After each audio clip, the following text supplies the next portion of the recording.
السلام علیکم ورحمۃ اللہ وبرکاتہ۔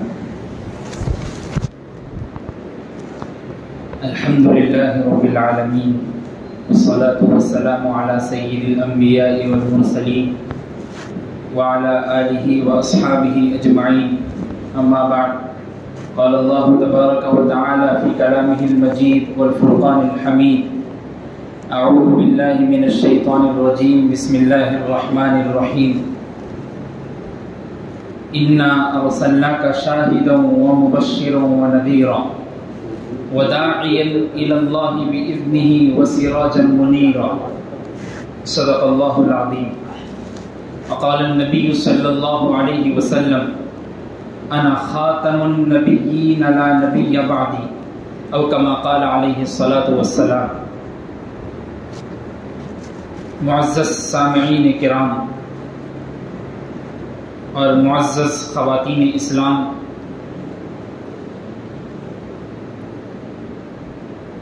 جیسا کہ آپ کے سامنے گزشتہ جمعے میں بات ہوئی تھی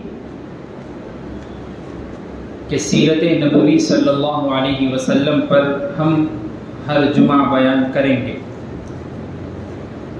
اور آپ نے گزشتہ جمعہ عرب کے حالات اور حضور اکرم صلی اللہ علیہ وسلم کی زندگی کو بعثت سے پہلے کیا حالات تھے، نبی کریم علیہ الصلاۃ والسلام کی ولادت سے پہلے لوگ کن کاموں میں مشغول تھے، اس کو آپ نے سنا،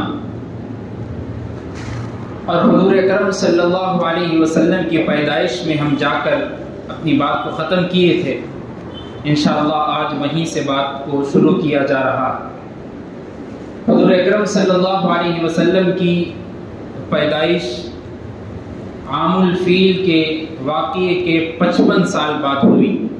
ہاتھی والوں کا واقعہ جو میں نے آپ کو بتایا ابرہہ کا، اس کے 55 سال بعد حضور اکرم صلی اللہ علیہ وسلم کی ولادت ہوئی، اور ولادت ہوئی تو پھر مکہ اور عرب تو چھوڑیے، ایران، کسرا، قیصر، روم، یلغاریہ تک ڈنکے بجنا شروع ہو گئے، اور حضرت عیسیٰ علیہ السلام نے ان لوگوں کو جو نشانیاں اور مشابہات بتائی تھی کہ جب نبی آخر الزماں آئیں گے تو یہ آگ جو برس سے چلتی رہی ہے یہ بجھ جائے گی، تاکہ آنے والے لوگوں کو معلوم ہو کہ اب نبی آخر الزماں صلی اللہ علیہ وسلم کی پیدائش ہو گئی۔ اور ہوا بھی ویسے ہی، کئی سالوں سے جلتی ہوئی وہ آگیں، اور لوگ چاند کو دیکھ کر، سورج کو دیکھ کر آنے والے حالات کو بتاتے تھے، جن کو نجومی کہا جاتا تھا، ستاروں کو دیکھ کر پڑھتے تھے، تقدیر کو بتاتے تھے لوگوں کے۔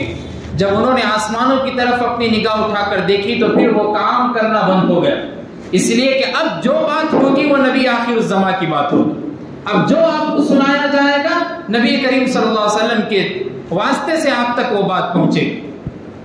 اور حضرت عبد المطلب کو معلوم ہوا کہ آپ کے گھر لڑکا پیدا ہوا ہے، تو حضرت عبد المطلب کا خوشی کا ٹھکانہ نہ رہا۔ اب بھاگتے ہوئے حضرت آمنہ کے پاس پہنچے اور اپنے پوترے کو گود میں لیا، اور لے کر کعبے کی دیوار کے پاس آ کر آپ نے اٹھا کر نام محمد رکھا، اور لوگ پریشان ہو گئے، سوچنے لگ گئے کہ آج تک ایسا نام عرب میں کسی نے نہیں رکھا، عبد المطلب تمہاری زبان پر کیسا آیا نہیں معلوم۔ اور میں نے آپ کو بتایا تھا کہ عبد المطلب متقی، نہایت پرہیزگار آدمی تھے، اور جب انہوں نے محمد نام رکھا، اور محمد کے میننگ آتے ہیں تعریف کیا ہوا، جس کی تعریف کی جائے، اور بہت سارے بیوقوف لوگ کہتے ہیں نعوذ باللہ کہ تمہارے محمد نے یہ غلط بات کہہ دی، یہ غلط بات کہہ دی، یہ غلط بات کہہ دی۔ بھائی تم نے محمد نام لے کر پہلے تعریف کر دی، بعد میں غلط بات کہہ دی، وہ تمہاری بیوقوفی ہے، لیکن پہلے تم نے نام لیا، اسی میں تعریف ہو گئی رسول کریم صلی اللہ علیہ وسلم۔ جب حضرت آمنہ رضی اللہ عنہا کے پاس حضور اکرم صلی اللہ علیہ وسلم کی پیدائش ہوئی تو حضرت آمنہ کہتے ہیں جب حضور اکرم صلی اللہ علیہ وسلم کی پیدائش ہوئی تو آپ مختون پیدا ہو، یعنی پہلے سے ختنہ کیے ہوئے، اور صاف شفاف، جیسے آپ کو نہلانے کی ضرورت ہی نہ پڑی، اور خوشبو ایسی ام ایمن باندھی ہے حضرت عبداللہ کی، اللہ کے رسول صلی اللہ علیہ وسلم کے والد محترم کی باندھی، کہتی ہے پورا گھر میں پھوٹا خوشبو سے، ایسی خوشبو گھر میں تھی۔ اور دستور ہوا کہ پہلے لوگ عرب میں دائیوں سے دودھ پلاتے تھے اپنے بچوں کو، کہ دودھ پلانے کے لیے دائی کو چنتے تھے اور دودھ پلاتے تھے، اور بعض دفعہ گاؤں دیہات وغیرہ میں بچوں کو بھیجتے تھے، کیونکہ اگر گاؤں میں جائیں گے تو وہاں کی فصیح بلیغ زبان جو رہے گی وہ سیکھیں گے، اور دوسری بات شہر کے جو حالات ہیں کبھی بھی بگڑ سکتے ہیں، اس سے دور اگر ہمارا بچہ رہیں گا تو وہاں کے حالات اس کو جانیں گے، پہچانیں گا، اور مضبوطی آئیں گی بات کرنے میں، اور طاقت رہیں گی، گاؤں کے کھانے میں وغیرہ میں طاقت ہوتی۔ تو حضرت آمینہ نے وہی سوچا، سب سے پہلے آپ کو حضرت آمینہ نے دودھ پلایا۔ بعض کتابوں میں آتا ہے کہ ابو لہب کی باندی نوکرانی جو تھی لونڈی، اس نے دودھ پلایا حضرت ثوبیہ رضی اللہ عنہ، لیکن بعض لوگ کہتے ہیں کہ پہلے حضرت آمینہ نے دودھ پلایا۔ تو حضرت ثوبیہ نے صرف تاریخ میں بات ملتی ہے کہ آپ نے چند دن دودھ پلایا، 7 سے 8 دن دودھ پلایا، اور وہ جو دودھ پلائی وہ دودھ پلانے والی ابو لہب کی باندی تھی، جو حضور اکرم صلی اللہ علیہ وسلم کا چچا تھا رشتہ داری میں، لیکن سب سے زیادہ آپ کو تکلیف دینے والا ابو لہب، اس لیے اللہ تبارک و تعالیٰ نے کہا تبت یدا ابی لہب وتب، ابو لہب کے دونوں ہاتھ ٹوٹ جائیں۔ وہ کیوں ہوا؟ اس لیے کہ سب سے زیادہ تکلیف دی جاتی، لیکن جب حضور اکرم صلی اللہ علیہ وسلم کی پیدائش ہوئی تو چچا نے اپنی باندی کو آزاد کر دیا اور کہا کہ لو آج میرے پاس ایک بھتیجا پیدا ہوا جس کی خوشی میں تم کو آزاد کرتا ہوں۔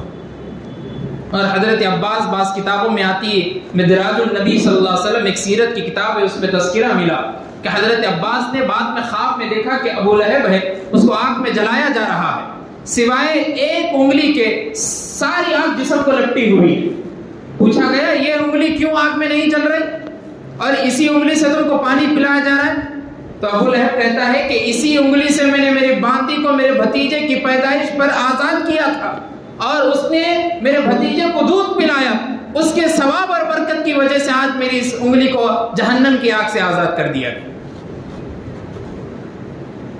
تو ابو لہب نے جو آزاد کرایا باندی کو، اس باندی نے حضور اکرم صلی اللہ علیہ وسلم کو چند دن دودھ پلایا۔ اس کے بعد مکے کا دستور تھا کہ باہر سے خواتین آتی تھی اور آ کر بچوں کو لے جاتی اور دودھ پلاتی تھی۔ پھر کیا ہوا؟ دائی حلیمہ سعدیہ کی قسمت چمک اٹھی، نصیب بھی نصیب والوں کو ملتا ہے۔ حضرت حلیمہ سعدیہ کا گھرانہ بالکل ایسا گھرانہ کہ کتابوں میں بات ملتی ہے کہ کھانے کے لیے کچھ کھانا نہیں، اناج نہیں گاؤں میں، جو بکریاں گھروں میں رکھی ہوئی ہے ان بکریوں کے تھنوں میں دودھ نہیں، اور خود دائی حلیمہ کہتی ہے میرا بچہ عبداللہ ابھی 6 ماہ 8 ماہ کا تھا، اس کو دودھ پلانے کے لیے میرے پستانوں میں دودھ ختم ہو گیا۔ اتنی غریبی گھر میں تھی، جب عورت کھاتی ہے تو اس کے پستانوں میں دودھ پیدا ہوتا ہے۔ اس سے معلوم ہو رہا ہے کہ اناج گھر میں تھا ہی نہیں، غریبی اتنی تھی۔ اب اونٹنی جو تھی اس اونٹنی میں بھی دودھ نہیں، طاقت نہیں، کھانے کو چارہ نہیں، تو چل نہیں سک رہی بٹھا کر۔ تو جب حلیمہ سعدیہ اپنے قبیلے سے جب آتی ہے مکے کو تو بہت سارے عورتوں نے کہا کہ یہ اس اونٹنی کو آپ نکال دیجئے، پیدل آئیے، اونٹنی چلی نہیں رہی، ہم تمہاری وجہ سے اتنے دن لیٹ ہو گئے، اتنا ہو گیا۔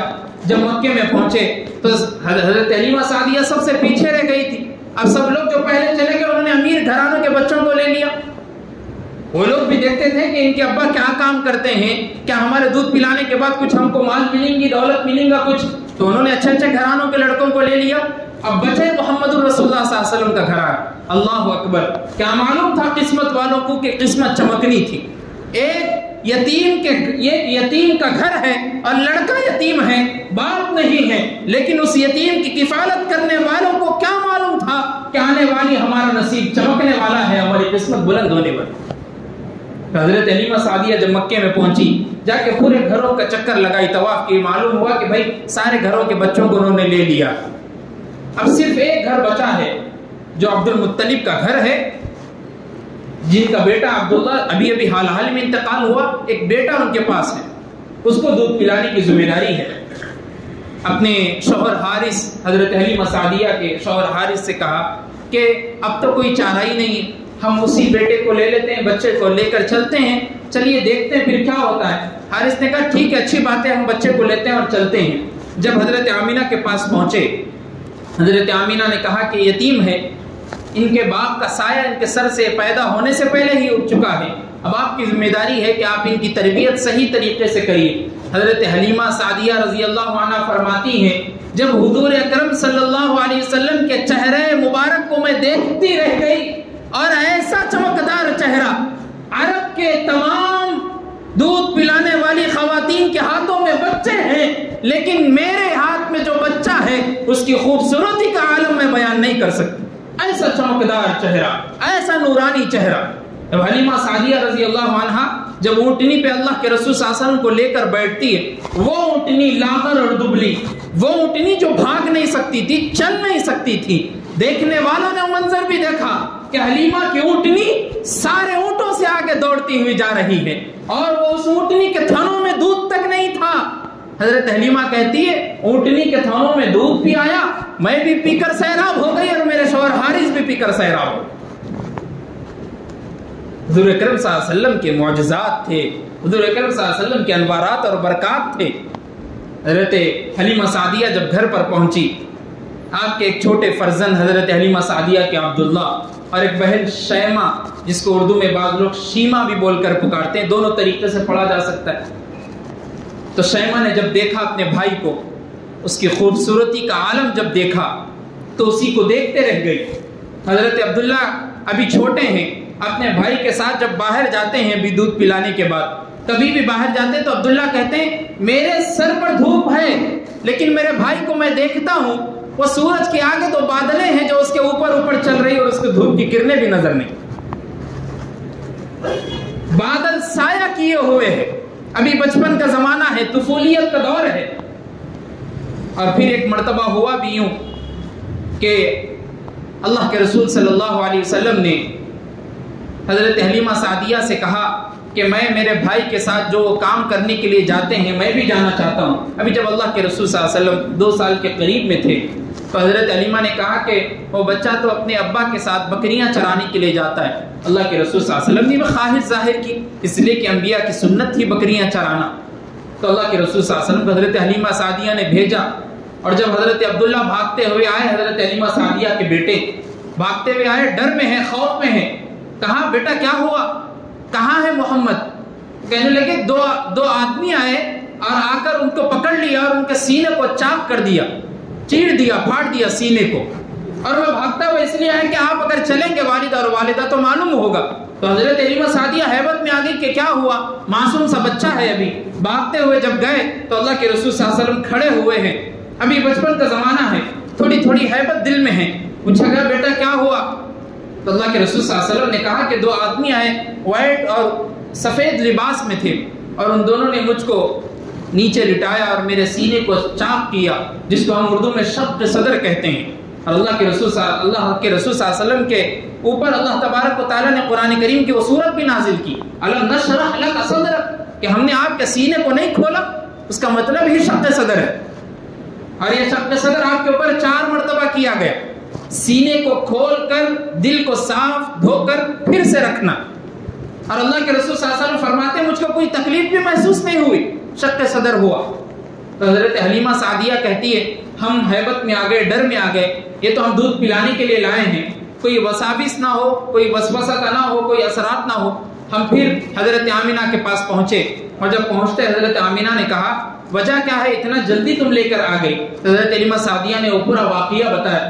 حضرت آمینہ کہتی یہ اثرات نہیں ہوتے، میرے لڑکے پر بچپن سے میں نے یہ حالات دیکھے ہیں. جبھی بھی میں اپنے بچے کو نہلانے کی کوشش کرتی ہوں تو اس سے پہلے دیکھتی ہوں وہ نہایا ہوا لیٹا ہے. اور اللہ کے رسول صلی اللہ علیہ وسلم کے بچپن کے بارے میں کتابوں میں ملتی ہے کہ آپ جیسے بچے ہوتے ہیں، معصوم بچے، ان لوگوں کو نہیں معلوم ہوتا کہ طہارت کیسی کرنی ہے، وقت نہیں ہوتا تو اپنے جھولے میں، اپنے کپڑوں میں، اپنے بستر پر طہارت کرتے ہیں. لیکن اللہ کے رسول صلی اللہ علیہ وسلم نے کبھی اپنے بستر پر طہارت نہیں.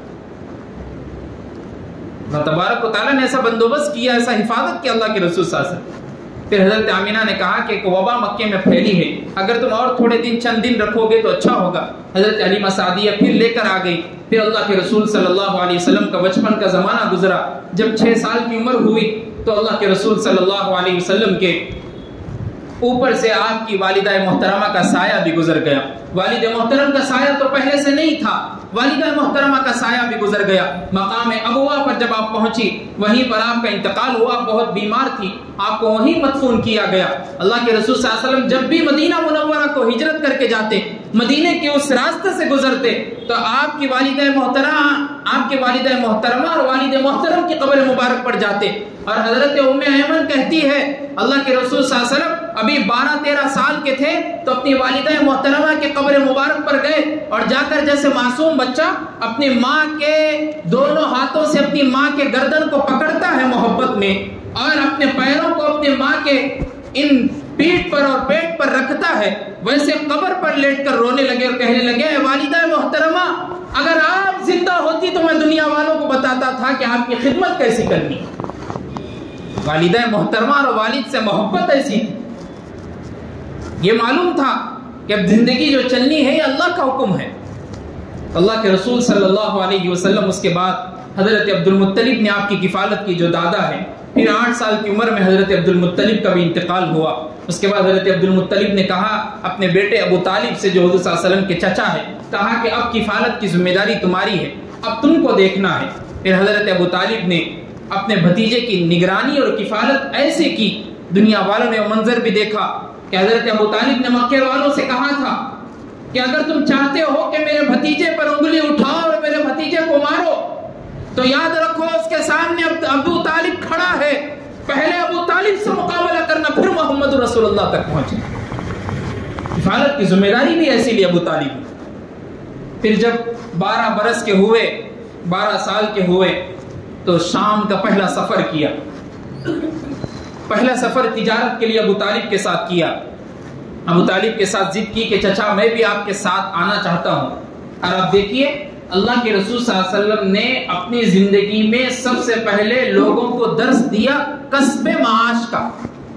کسب معاش مطلب روزی تلاش کرنا, روزی کے لیے محنت کرنا, جد و جہد کرنا, اس کا سبق دیا. اور ہمارے پاس روزی تلاش نہیں کرنے والے 2 قسم کے لوگ ہیں, 2 قسم کے آوارہ لوگ ہیں. ایک تو وہ جن کے دادا کی, جن کے ابا کی پراپرٹی اور مال دولت اتنا ہے کہ وہ جوان سے بوڑھے ہو گئے لیکن اب تک کاموں پہ جانے کی کوشش نہیں کرے, اس لیے کہ ابا کا پیسہ ہے, دادا کا پیسہ ہے, ہم کیوں کریں بھائی کام. اور دوسرے آوارہ قسم کے لوگ ایسے ہیں کام کرنا ان کی تربیت میں نہیں ہے, ان کے جسموں میں نہیں ہے, وہ صرف قرضوں میں ڈوب کر اپنی زندگی کو گزار رہے. حالانکہ آپ سیرت کا مطالعہ کریں گے تو سب سے پہلے آپ کو جو بات معلوم ہوگی نا وہ کسب معاش, کہ روزی کو کیسے تلاش کرنا, کام کو کیسے ڈھونڈنا, کام کیسے کرنا, جو اللہ کے رسول صلی اللہ علیہ وسلم نے 12 سال کی عمر میں بتایا دنیا والوں. اور چچا کے سامنے بات کر رہے ہیں کہ چچا اگر میں بھی آپ کے ساتھ آ گیا تو آپ کے ساتھ میں بھی کام کر لوں گا تو میرے سے بھی کچھ فائدہ ہو جائے گا. اللہ اکبر. پھر بچپن کی عمر ہے, 12-13 سال کا لڑکا ہے. حضرت ابو طالب لے کر چل پڑے شام کے سفر میں. تو ایک مقام پر کھڑے ہو گئے, وہاں پر بحیرہ نامی راہب سے ملاقات ہوئی. وہ بحیرہ نامی راہب جو عیسائی مذہب کا پادری تھا, جو عیسائیت کا سمجھیے عالم تھا, مفتی تھا, ان کی پڑھائی لکھائی. جب حضور اکرم صلی اللہ علیہ وسلم کو اس نے دیکھا, ان کی پیشانی پر ان چیزوں کو, ان لبوں پر ان مسکراہٹ کو دیکھا, دیکھتے ہی سمجھ گیا کہ ان باتوں کی تصدیق تو حضرت عیسیٰ نے ہمارے سامنے کی. تو ابو طالب سے کہا کہ دیکھو تمہارے بھتیجے کو آگے مت لے جانا ورنہ یہودی انتظار میں ہیں, ان کو بھی معلوم ہے کہ ایک نبی آنے والا ہے, اگر وہ دیکھ لیں گے تو پھر نہیں چھوڑیں گے. اس لیے میری رائے یہ ہے کہ اب تم یہاں سے چلے جاؤ, پھر بعد میں کبھی آ جائے. یہ شام کا پہلا سفر تھا جو بیچ میں سے ہی ختم ہو گئے. 12 سال کی عمر میں آپ نے شام کا سفر کیا. اس کے بعد اللہ کے رسول صلی اللہ علیہ وسلم کی زندگی گزری. 19 سال کی عمر میں اللہ کے رسول صلی اللہ علیہ وسلم نے سب سے پہلی جنگ میں شرکت کی, جس کو جنگ فجار کہا جاتا ہے. جنگ فجار عربوں میں پرانی لڑائیاں چلتے رہتے تھے. 4 مہینوں کو وہ لوگ عزت دار سمجھتے تھے, اس میں لڑائی نہیں لڑتے تھے. ذی القعدہ, ذی الحجہ, محرم اور رجب, 4 مہینوں میں لڑائی نہیں ہوتی. لیکن ایک جنگ ایسی ہوئی کہ ان مہینوں میں بھی لڑائی ہوئی جو آج تک اللہ کے رسول صلی اللہ علیہ وسلم کے زمانے تک چلتی ہوئی آ رہی تھی. وہ آخری لڑائی تو اس میں جو حق پر تھے وہ اللہ کے رسول صلی اللہ علیہ وسلم کے گھر والے یعنی اہل قریش تھے. تو آپ کے چچا حارث تھے، ان کے ساتھ آپ شامل ہوئے. حضرت زبیر رضی اللہ عنہ آپ کے چچا تھے، ان کے ساتھ شامل ہوئے. حضرت عباس رضی اللہ عنہ آپ کے چچا تھے، ان کے ساتھ شامل ہوئے. اور اللہ کے رسول صلی اللہ علیہ وسلم نے کسی پر ہاتھ نہیں اٹھایا سوائے آپ نے اپنے چچاؤں کو تیر کمان سے نکالتے تھے اور لگاتے تھے اور دیتے تھے. بس اتنا ہی کام کرتے تھے، اس لیے کہ ابھی 19-20 سال کی عمر تھی. وہ جنگ فجار سب سے آخری لڑائی تھی. اس کے بعد تمام قبیلے کے لوگ بیٹھ گئے اور بیٹھ کر فیصلہ کیے کہ بھائی لڑنے سے کچھ نہیں ہوتا، اب ایک حل نکالیں گے جس کو حلف الفضول کہا جاتا ہے کہ اب جو ہوگا قسم کھاتے ہیں ہم ان وعدوں پر، اب لڑائی نہیں ہوگی. کیا نہیں ہوگا؟ اب جو بھی غریب آئیں گے اس کی مدد کریں گے، جو بھی مسافر آئیں گے اس کو جگہ دیں گے، جو بھی جس کے پاس کھانا اناج نہیں گا اس کے پاس تک پہنچائیں گے. اللہ کے رسول صلی اللہ علیہ وسلم کہتے ہیں جب مدینہ نبوی میں ہجرت کر کے پہنچے تو اللہ کے رسول صلی اللہ علیہ وسلم کہتے ہیں وہ حلف الفضول جو قسمیں کھائی گئی تھی مجھ کو اتنی زیادہ پسند آئی، اگر اس زمانے میں میرے کو کوئی سرخ اونٹ لا کر بھی دیتا اور کہتا کہ دیکھو محمد تم ان قسموں کے اوپر اپنی قسم کو مت ڈالو، یہ اونٹ خریدو ان قسموں کو توڑ دو، تو پھر بھی میں اونٹ نہیں لیتا تھا، کیونکہ وہ قسمیں ویسی تھی مجھ کو بہت پسند ہے.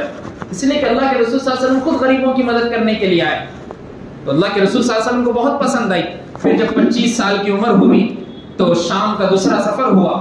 وہ سفر حضرت خدیجہ بنت خویلد رضی اللہ عنہا جو حضور صلی اللہ علیہ وسلم کی پہلی بیوی بنی، جن سے آپ کا نکاح ہوا. حضرت خدیجہ بہت مالدار عزت گھرانے سے تعلق رکھتی تھی. حضرت خدیجہ کی عمر 40 سال تھی اور ان کے ساتھ غلام میسرہ تھا جس کا نام. حضرت خدیجہ کو معلوم ہوا کہ بھائی ایک عرب میں بہت امانت دار صادق آدمی ہے، سچا لڑکا ہے، ایک کام کرتے ہیں ہم تجارت کے لیے اپنا مال دیتے ہیں، اور اللہ کے رسول صلی اللہ علیہ وسلم کو کہا کہ جو میں لوگوں کو دیتی ہوں اس سے دوگنا تم کو دوں گی اگر نفع ہوگا. تو اللہ کے رسول صلی اللہ علیہ وسلم راضی ہو گئے.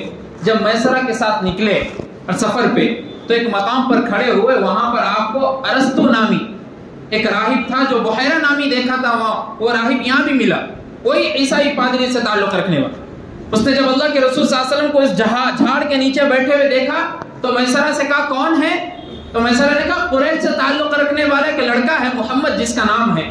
تو ارسطو نے کہا یہ نبی ہیں جن کی تعلیم ہم کو عیسیٰ علیہ السلام نے دی تھی، کیونکہ اس جھاڑ اور درخت کے نیچے آج تک سوائے نبیوں کے کوئی نہیں بیٹھا، تو یہ بیٹھے ہیں اس کا مطلب یہ نبی ہیں. حضرت میسرہ کو معلوم ہوا کہ ان کی خصوصیت یہ ہے، فضیلتیں یہ ہے. اچھا فائدہ بھی ہوا جب خدیجہ بنت خویلد رضی اللہ عنہا کے سامنے بات پہنچی. میسرہ نے پوری تصدیق کی باتوں کی کہ فلاں ایسا لڑکا ہے، ایسا ہے ایسا ہے. تو حضرت حمزہ کے واسطے سے حضرت خدیجہ نے نکاح کا پیغام بھیجا آپ کے چچا کے واسطے سے. اس کے بعد نکاح ہوا. دیکھیے اللہ کے رسول صلی اللہ علیہ وسلم کی عمر 25 سال کی ہے اور حضرت خدیجہ کی عمر 40 سال کی ہے. لوگ سوال اٹھاتے ہیں کہ نبی کریم صلی اللہ علیہ وسلم کو بہت زیادہ خواہشات تھی نعوذ باللہ، اسی لیے آپ نے سب سے زیادہ شادیاں کی. میں لوگوں سے پوچھنا چاہتا ہوں 25 سال کی عمر نوجوانی کی ہے، ایسی نوجوانی کہ آپ سمجھ سکتے ہیں کہ 25-26 سال میں کیسا آدمی ہوتا ہے نوجوانی میں ڈوبا ہوا، اور 40 سال کی عورت سامنے ہے، بیوہ عورت ہے، 2 مرتبہ نکاح ہو گیا ہے، اس عورت سے اللہ کے رسول صلی اللہ علیہ وسلم نکاح کر رہے ہیں. آپ مجھ کو بتائیے نعوذ باللہ اگر خواہشات ہوتی ویسی تو کیا پھر 40 سال کی عمر بیوہ سے خاتون سے شادی کرتے؟ تمہاری خواہشات ہوں گی لیکن نبی کریم صلی اللہ علیہ وسلم کی خواہشات نہیں تھی. کیوں نہیں تھی؟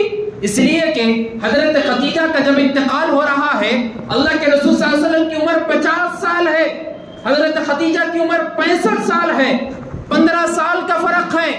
50 سال کی عمر 25 سال سے لے کے 50 سال تک حضرت خدیجہ کے ساتھ رہے اللہ کے رسول صلی اللہ علیہ وسلم، ایک مرتبہ بھی دوسرا نکاح نہیں کیا. اگر خواہشات ہوتے نبی کریم میں نعوذ باللہ تو آپ سوچئے دوسرا نکاح کیا اور نکاح کر لیتے. لیکن خدیجہ کے ساتھ آپ پوری زندگی رہے. جب آپ کی وفات ہوئی تو اس کے بعد آپ نے نکاح کیا اور تمام لڑکے آپ کے جو پیدا ہوئے، لڑکیاں پیدا ہوئی، اور حضرت خدیجہ رضی اللہ عنہا سے ہوئی. صرف ایک لڑکا جن کا نام ابراہیم ہے وہ حضرت ماریہ قبطیہ سے پیدا ہوئے جو باندی تھی اللہ کے رسول صلی اللہ علیہ وسلم کی. ان سے آپ نے نکاح کیا تھا، لیکن حضرت ابراہیم بھی کتابوں میں بات ملتی ہے کہ تقریباً 1 سال 6 ماہ یا 1 سال 2 ماہ تک آپ زندہ رہے، اس کے بعد آپ وفات پا گئے۔ لیکن جتنی زیادہ نسلیں آج تک چلی حضرت خدیجہ کی اولادوں سے، حضرت فاطمہ، حضرت زینب، جتنی آپ خاتون ماریہ، حضرت ام کلثوم، حضرت رقیہ آپ نام میں پڑھتے ہیں، ساری بچیاں حضرت خدیجہ سے پیدا ہوئی۔ تو حضور اکرم صلی اللہ علیہ وسلم مکے کے اندر لوگوں کے نزدیک امانت دار تھے، صادق تھے۔ ان لوگوں سے زیادہ جو آج انگلی اٹھاتے ہیں کہ نبی کریم صلی اللہ علیہ وسلم نے زیادہ شادیاں کی، ان لوگوں سے زیادہ عرب کے لوگوں کو معلوم تھا کہ حضور صلی اللہ علیہ وسلم کیسا تھے، لیکن ایک مرتبہ بھی آپ کی کردار پر انگلی کوئی نہیں اٹھایا، کوئی نہیں اٹھایا۔ آپ سیرت کا پورا مطالعہ کریے، کوئی نہیں اٹھایا۔ ہاں البتہ آپ کو کاہن کہتے تھے، مجنون کہتے تھے، پاگل کہتے تھے کہ نبی ہے بول کے بولتے ہیں، غلط بات، یہ سب بولتے تھے، لیکن کردار پہ نظر کوئی نہیں اٹھائے، اس لیے کہ معلوم تھا کہ پاک بازی کی علامت محمد رسول اللہ ہے، دینداری کی علامت محمد رسول اللہ ہے، صادق محمد رسول اللہ ہے، امین محمد رسول اللہ ہے، سوائے ان کے کوئی اور ہو نہیں سکتا۔ اس لیے کہ ایک مرتبہ بہت بڑی لڑائی ہونے والی تھی، آپ کو معلوم ہے، آپ جانتے ہیں کہ حجر اسود کو لے کر بہت بڑی لڑائی ہونے والی۔ مکے کے سردار آ گئے، 4 دن تک لڑائی لڑنے لگے کہ ہم اٹھا کر رکھیں گے، ہم اٹھا کر رکھیں گے، ہم اٹھا کر رکھیں گے، حجر اسود ہم سب سے پہلے آئے ہیں۔ ساری لڑائی ہوئی، ایک بات پر یہ بات طے ہوئی کہ دیکھیں کل صبح سویرے جو سب سے پہلا آدمی آ کر مکے میں بیٹھیں گا وہی اٹھائیں گا، اس کی بات کو تسلیم کیا جائے۔ ہوا کیا؟ محمد رسول اللہ صلی اللہ علیہ وسلم سب سے پہلے آ کر مکے میں بیٹھے۔ کفار کے چہرے پر ہنسی اور مسکراہٹ ہے محمد رسول اللہ صلی اللہ علیہ وسلم کو بیٹھتا دیکھ کر۔ کیوں؟ اس لیے کہ معلوم تھا کہ یہ تو صادق اور امین ہیں، یہ جو بھی فیصلہ کریں گے حق بات کا کریں گے، سوائے اس میں اور کچھ نہیں ہوگا۔ پھر ہوا بھی ویسے ہی، اللہ کے رسول صلی اللہ علیہ وسلم نے ایک چادر منگوائی اور چادر منگوا کر اس میں حجر اسود کو رکھا اور کہا مکے کے جتنے سردار ہیں ایک ایک کونے کو پکڑ لے۔ پورے کونوں کو پکڑا گیا اور وہاں تک خانہ کعبہ تک لایا گیا۔ اس کے بعد اللہ کے رسول صلی اللہ علیہ وسلم نے اپنے ہاتھ مبارک دست مبارک سے اٹھا کر حجر اسود کو رکھا۔ اتنی بڑی لڑائی سیرت کی کتابوں میں، سیرت ابن ہشام میں فرماتے ہیں اگر وہ لڑائی ہوتی تو آج تک سعودی عربیہ میں حجر اسود کو لے کر لڑائی چلنا شروع ہوئی، آج تک چلتی رہتی تھی۔ اتنی بڑی لڑائی کو اللہ کے رسول صلی اللہ علیہ وسلم کی ذہانت اور اللہ کے رسول صلی اللہ علیہ وسلم کی وہ عقل مندی نے یوں میں حل کر دیا۔ اللہ کے رسول صلی اللہ علیہ وسلم کی نبوت سے پہلے کی زندگی تھی، ابھی نبی نہیں بنائے گئے، یہ معمولات تھے، یہ مکی زندگی کے حالات تھے۔ انشاءاللہ پھر اگلے جمعے کو ہم اس کے آگے بھی بیان کرتے رہیں گے۔ مدنی زندگی آئے گی، اللہ کے رسول صلی اللہ علیہ وسلم کی نکاح آئیں گے، اللہ کے رسول صلی اللہ علیہ وسلم کے غزوات آئیں گے، اس کے بعد اللہ کے رسول صلی اللہ علیہ وسلم کی وفات کے اوپر بھی بات ہوگی۔ اللہ سے دعا کیجئے کہ اللہ ہم سب کو کہنے سننے سے زیادہ عمل کی توفیق عطا فرمائے، سیرت نبوی صلی اللہ علیہ وسلم کو سننے کی، سمجھنے کی اور ان بیانات میں بیٹھنے کی بھی توفیق عطا فرمائے۔ وآخر دعوانا ان الحمد للہ رب العالمین۔ جو حضرات سنتیں نہ پڑھیں وہ سنتیں